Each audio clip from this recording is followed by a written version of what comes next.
Alright, this is my little CNC wood mill.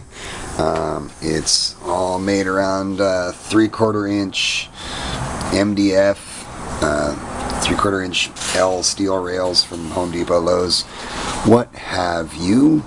The whole thing is belt driven, just XL belt off of eBay. My idler rollies are made out of 1-inch PVC union with skate bearings jammed in there. Motors bought off of the internet. Limit switches, just stupid little limit switches.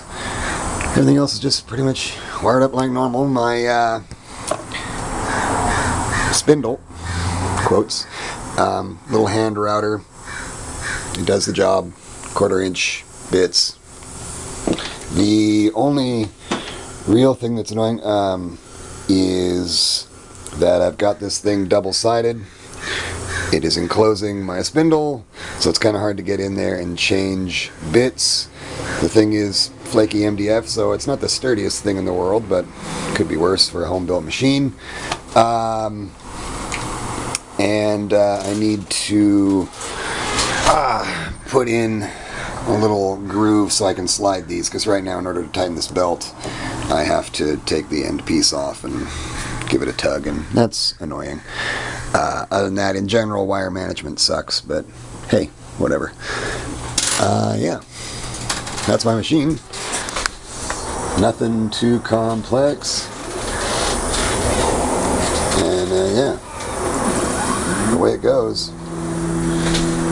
I'll get a video of it cutting something later. Everybody has to have one, but you know, whatever.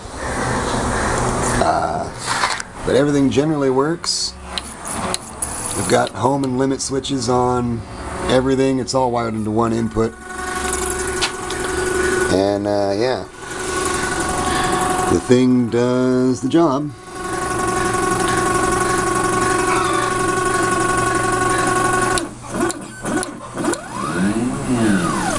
This is just, of course, it homing.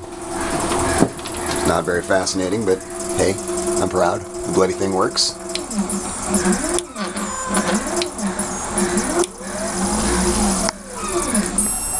Hallelujah.